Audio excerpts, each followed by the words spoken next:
Persecution was good there, obviously, but it's also just quite good against opposing True Name Nemesis. And plus, when you have land in play, you get to get in for 4 instead of 3. Yeah.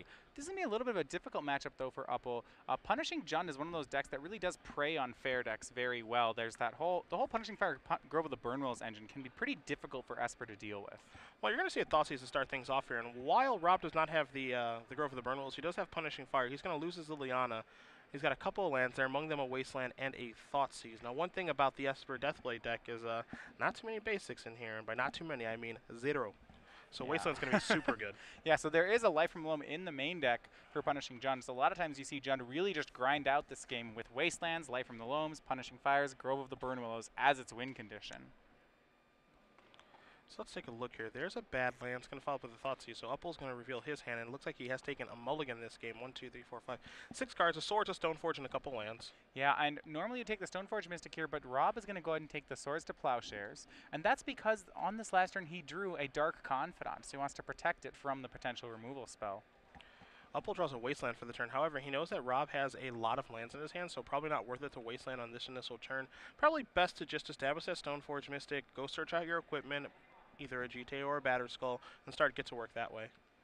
All right, so we have second land is a Tundra for Justin Uppal. So he has all his colors of mana. He's going to go for a Stoneforge Mystic. It'll be interesting to see which equipment he gets here. Normally he would get Batterskull. However, Justin Uppal does know that his opponent has Punishing Fire here. Nonetheless, he's going to get the Batterskull. Yeah, I mean, what we've seen now over the past couple of weeks is there's a Punishing Fire to take care of Stoneforge. Batterskull will go to the grip for Uppal. Is that people are searching for GTA more now because it's easier to put on a True Name Nemesis and just give the beatdowns that way. All right. So now Justin Uppal with just a hand of lands and Batterskull. Rob Hunsaker, not too much different. He has lands and this time a Dark Confidant. So let's see if Rob wants to play the Dark Confidant on this turn against Uppal's hand. Just has Batterskull and a couple of lands. Rob's hand does have a Wasteland among the other things that are going on here. So there is the Wasteland to take care of the white source of mana in Tundra. And now Rob is going to establish a Dark Confidant and pass the turn back to Uppal, who peels a Diabolic Edict. Not so bad. Well, a pretty timely draw there for Uppal. Dark Confidant on an empty board like this can be pretty brutal. Rob's not going to get any free cards off that. So the one of Edict is going to take care of the Confidant, and as both players do trade resources here, back and forth, a Lightning Bolt off the top there for Hunsaker. He's going to pass it back to Uppal. Uppal draws a GTA. Right now, he's just looking for the True Name Nemesis, the biggest problem card. Yeah, well, it's kind of a race here to see which player can top deck one of their engine cards first. You know, Rob could, if he gets a Life from the Loam, will be in a really good situation. If he gets a Grove of the Burnwillows to go with his Punishing Fire, will be in a good situation. Justin is drawing toward maybe another Stoneforge Mystic, a True Name Nemesis, or even a Jace the Mind Sculptor. Yeah, just one of those in Uppal's deck. And part of the reason that you don't see him use that Wasteland, well, I thought he might hold on to it, is because he maybe wants to save that to take care of a Grove of the Burnwillows, which is exactly what Hunsaker draws for the turn. Absolutely. Now, does he want to show that just yet? He is going to show it and pass the turn back, so maybe a little bit hasty with that Wasteland. He's going to see an Inquisition of Kozilek here from Uppal. Yeah, and Uppal looks like he's just going to cast all his burn spells in response, so colorless and a red there. He's going to get back Punishing Fire. Now there's an Abrupt Decay. Abrupt Decay. There we go. So what he does is he's going to gain a life from off the green. Yeah, at a green mana, yep, and then the red mana get back Punishing Fire, and then cast Abrupt Decay on the GTA. Lightning Bolt's going to bite the dust, and Punishing Fire's in the grip there for Hunsaker. So good management of mana. And that's really the only way to get all those things to happen. It's a little bit of tricky mana management, but he's able to pull off all his goals there. But most importantly, he has Punishing Fire plus Grove engine going, and he did just draw a Tarmogoyf, so now he can get that established now as well. Yeah, that's going to be a pretty good clock for Rob Hunsaker now. So with the Tarmogoyf in play, it's already pretty big. We already have instant, land, and Planeswalker in the graveyards. Should be able to put a pretty fast clock on Justin. Remember, the Punishing Jund deck has very few ways to deal with True Name Nemesis, and by very few, we really mean just Liliana. So he needs to try to win the game quickly because Justin is playing 4 of True Name Nemesis. Tarmogoyf going to come into play. We're going to find out how big it is. It is a 5/6 Lurgoyf. Uppal going to check the graveyard just to make sure that is correct, as he did draw a Stoneforge Mystic for the turn. We know he's got Batterskull in the grip, but he lost his G-Day to an Abrupt Decay, so I'm not convinced he has any more equipment to search up. And he's just going to pass the turn instead of playing the Stoneforge, draws a Force of Will, and obviously Stoneforge is just going to bite the dust to a Punishing Fire. Right, so there's no real point in playing it right away when you could be doing other things like discarding it to a Liliana. It's not going to find any cards, so really it's just playing a 1-2. It's better off in his hand at this point. Let's see if he's going to drop it down now, just to make it so the Punishing Fire has to go this way. It looks like the answer is going to be yes, as he does tap mana, and the answer is yes. The problem here, as you mentioned, though, is that it's very difficult for Esper Deathblade or Esper Stoneblade or any decks like this to overcome Punishing Fire plus Grove of the Burnwillows, as Rob is going to take care of the Stoneforge Mystic and then bring it back via Grove. Going to sack the flats as well. Yeah, a lot of times you see players who are playing decks like Esper Deathblade or Shardless Bug, these slow, grindy decks, really save their wastelands when they play against Jund. They try not to mana screw the Jund deck. They try just to hit every Grove of the Burnwillows. And we kind of saw Justin originally save his wasteland. Eventually he pulled the trigger, and it did turn out to be a turn too soon. So Punishing Fire will go upstairs here on the end of turn. Uppal's going to go down to 10. Tarmogoyf's going to make it 5, so we're looking at a 2-turn clock. Make it 1 from the attack. Rob just passes after drawing his card. Uppal draws a Polluted Delta to go along with the Batterskull Force of Will, and is going to concede the game. So Rob Hunsaker is going to win game number 1 here over Justin Uppal, punishing Jund up a game here over Esper Deathblade. Yeah, well, Punishing Jund, a great deck to prey upon the fair decks of the format. We saw that last round when Corey Taryn defeated Shahar Shinar. We're seeing it right now. Rob Hunsaker up a game on Justin Uppal. The deck has it's very strong at grinding against other decks. Decks that are, relying on X2 creatures, removal spells, and the like to win a game, as opposed to some combo-ish interaction. Yeah, it's interesting because this deck really surfaced around Grand Prix Denver at the beginning of this year, when we saw Pat Cox and Josh Ravitch both make the top 8 of the tournament with that. Not able to win the tournament, as again Vidianto Wijaya won that with Esper Stoneblade, but Punishing Fire in the Jund deck, as you mentioned, it does a really nice job of beating the fair decks. That interaction is very difficult for people to overcome, and when you have Life in the Loam in your deck, you can make sure that you always have a Grove of the Burnwillows. Yeah, it actually kind of works as a tutor for the Grove of the Burnwillows Punishing Fire interaction. It mills both cards. The Life from the Loam then lets you get the Grove of the Burnwillows into play. Punishing Fire already in the graveyard. So the whole combo just assembled by Life from the Loam. All right, well, you see both players are sideboarding, so we're going to take a look at them here as well. We'll start with Hunsaker's deck list and his sideboard. What does he have in front of him that can help him finish this off and make the top 8? Yeah, well, Rob Hunsaker has a fair amount of tools for this matchup, and he starts he has some number of red elemental blasts. He can board up to 4 of them for this matchup. One of the things that he actually has a lot of difficulty dealing with a True Name Nemesis once the True Name Nemesis is resolved. So what he actually often has to do is counter it on the way down, and one of the best ways he can do that is red elemental blast. He also gains other uses, as Justin does play cards like Jace, cards like Vendilion Click, cards even like Brainstorm, which mean that Rob will always find targets for his red blasts. In addition to that, there's another card, and this is certainly, I think, a reaction to True Name Nemesis. This is Chainer's Edict. Okay. This is one of an board. A little different than Diabolic Edict. It's a sorcery speed edict. It flashes back for 7. I'm not sure we'll actually see a Punishing Jund deck get up to 7 mana in Legacy. That is rather unlikely. But if he does, then he has a 2-for-1 waiting for him. A little surprised to see that be the spot instead of seeing Diabolic Edict actually be the weapon of choice there, just because Diabolic Edict is an instant, maybe a little bit more versatile as opposed to the sorcery speed removal spell in Chainer's Edict. Now he's going to get to set that. What tells me is that he's planning to get to 7 mana. I mean, he does have Life in the Loam in his deck, so it's not impossible. And I guess you could discard the Liliana and then flash it back and all that jazz. Wow, so much synergy. Uppal sideboard here. We're going to take a look at a couple copies of Abrupt Decay, 2 Zealous Persecution, as we mentioned earlier, an additional Diabolic Edict to go along with the first one in his main deck, 2 copies of Flusterstorm, 2 Meddling Mage, 3 copies of Nile Spellbomb, a lot of those, a Sword of Feast and Famine, and 2 copies of Detention Sphere. I expect the Spellbombs to come in to try to break up the old Punishing Fire action, also quite good against Deathrite Shaman and Tarmogoyf as well. Diabolic Edict, additional one of those, as all of the creatures from the Jund deck in Deathrite Shaman, Tarmogoyf, Dark Confidant, and Bloodbraid Elf are worth killing. Sword of Feast and Famine, a good card to be searching out in this matchup.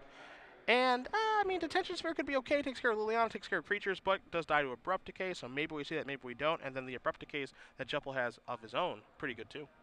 Yeah, Detention Sphere is a pretty decent card. It gives him... It helps him deal with problematic permanents. I think one of the reasons to bring it in an Esper Deathblade deck is it can deal with equipment, it can deal with planeswalkers. It's actually a good sideboard against Show and Tell as well. But you are right, it's a little bit expensive, and against a deck with the 3 Abrupt Decays, he may just be leaving it in the board. All right, well, both players are going to take a look at their opening hands here. Again, Justin Uppal is going to be on the play as he is down a game. Both these players sitting at 7-1 in this tournament. Winner of this match will make top 8. Could very easily be the #1 seed going into the elimination rounds. Yeah, and you oftentimes see that in these Swiss tournaments. A lot of people will be drawing in the last round, and the players that are not fortunate enough to be able to draw do have a reward waiting for them. If you go to 8-1, oftentimes you will be the #1 seed because you will jump everybody who took the draw. A Tundra is going to come down here to start things. There is a Scrub land for Uppal. And it looks like, let's see if he has anything to do this turn. Okay, Verdant Catacomb is going to sacrifice, so Hunsaker is going to go down to 19. All right, and that will cast Finding a Badlands.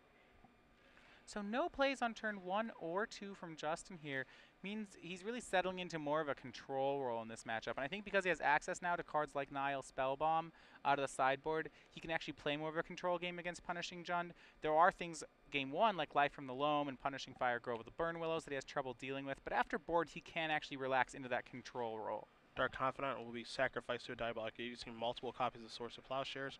There's a Savannah from Uppal. He'll pass the turn back. So he does have access to all the colors of mana here except for red. And Rob was going to play a Wasteland, and he will drop it down. And now, follow that up with... He's not quite sure as he takes a look at Uppal's lands. Yeah, he's got a ton of them out there. And he's got all the different colors. He's going to take out the blue-white land. I think he may have Life from the Loam. And if he does, he's going to want to get all those lands in the graveyard first. It turns out he has Dark Confidant, which is just going to eat a Swords to Plowshares. If he has Life from the Loam, that's bad news for Uppal. But just a Wasteland take care of Tundra, and then Dark Confidant gets taken care of. But I think Rob is actually pretty happy with how this game is going because Uppal is very reactive. He's not doing anything proactive right now.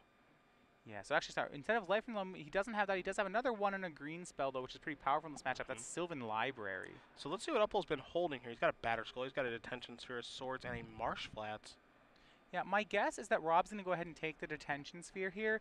He wants to get his Sylvan Library online, and he actually does have a Maelstrom Pulse in his hand, which could deal with a Batter Skull. It turns out he's just going to take the Batter Skull. Maelstrom Pulse also does deal with the Detention Sphere. So you see Rob is going to sacrifice, go get a Badlands. Right now he's holding, as you mentioned, a Sylvan Library. He's got that Pulse, and he's got a Bloodbraid Elf, so he's in the enviable position right now where basically anything that he draws in his deck is good. If he draws a land, he can spin the Cascade Wheel, and if not, that means he drew a spell. Yeah, and both decks...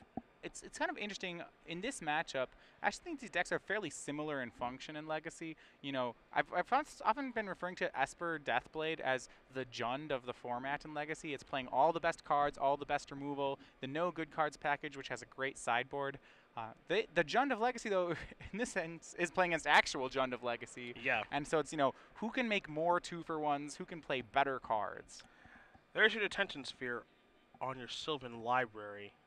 Hunsaker's going to draw a card. He does draw a Tarmogoyf. We're going to spin the Bloodbraid Wheel. So, there's a Dark Confidant, and that is a good turn. It is hard to out-Jund sometimes. Yeah. You see Bloodbraid Elf into Dark Confidant. Yeah, and you wonder why that card's banned in Modern. Well, I don't, but that card's absolutely fantastic, as Uppal is going to search.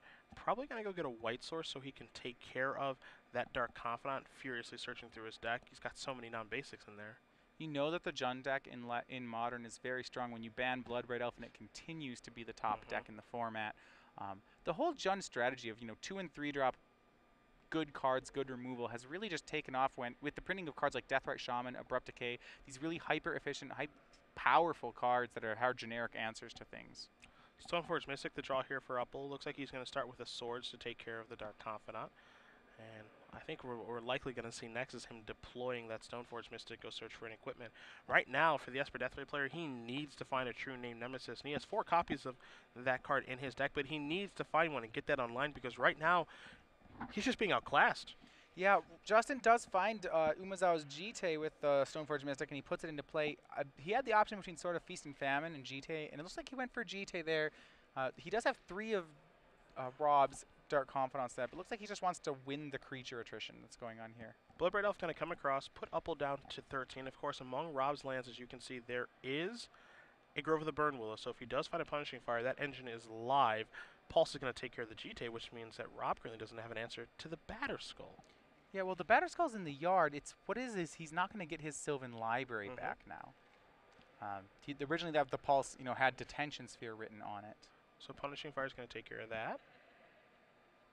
And the Jund deck out-grinding Esper Deathblade at the moment. Making it look pretty easy, honestly. Going to follow that up here with maybe a Tarmogoyf. Yep. And there's an Abrupt Decay to take care of that. Not sure what Uppal drew for the turn. He quickly draws and just places his card down. Yeah, Justin can still always has the chance to draw a True Name Nemesis here. We do see, Abrupt Decay, or Diabolic Edict for the Bloodbraid Elf, and the 4th Dark Confidant for Rob.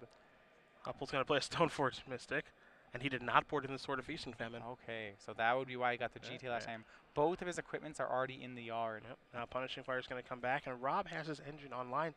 And there's a Bloodbraid Elf. So things are looking bad for the Esper Deathblade Hard player. to out-Jund the Jund. Yeah, it really, really is. There's Punishing Fire going to shoot down the Mystic.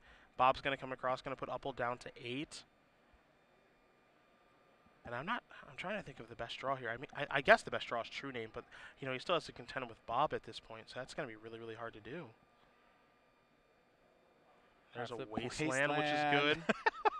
just more grind, more value. Yeah, a Golgari Charm as well, which means he can get his Sylvan Library back. All the best removal, all the efficient removal, more cards.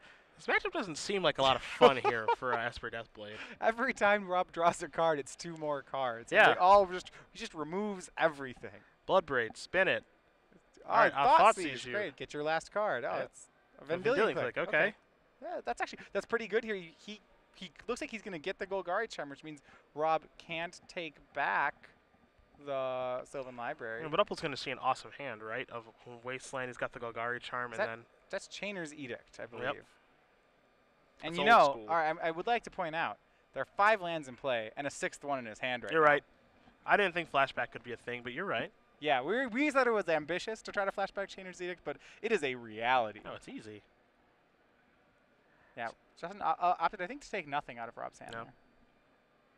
Uppal going to draw a card here. You see the Bloodbraid and the Confidant are just going to stay back because Rob has a Grove in his graveyard, so he's going to give Uppal a life to get that back to shoot down the legendary 3/1 flyer. Confidant's going to turn over a red Elemental Blast. I guess that can kill it too. That's a pretty efficient removal spell, Isn't there a bad card in his deck? No. I don't think there is. Not a bad card in either of the decks, but Jund's just drawing more. Yeah.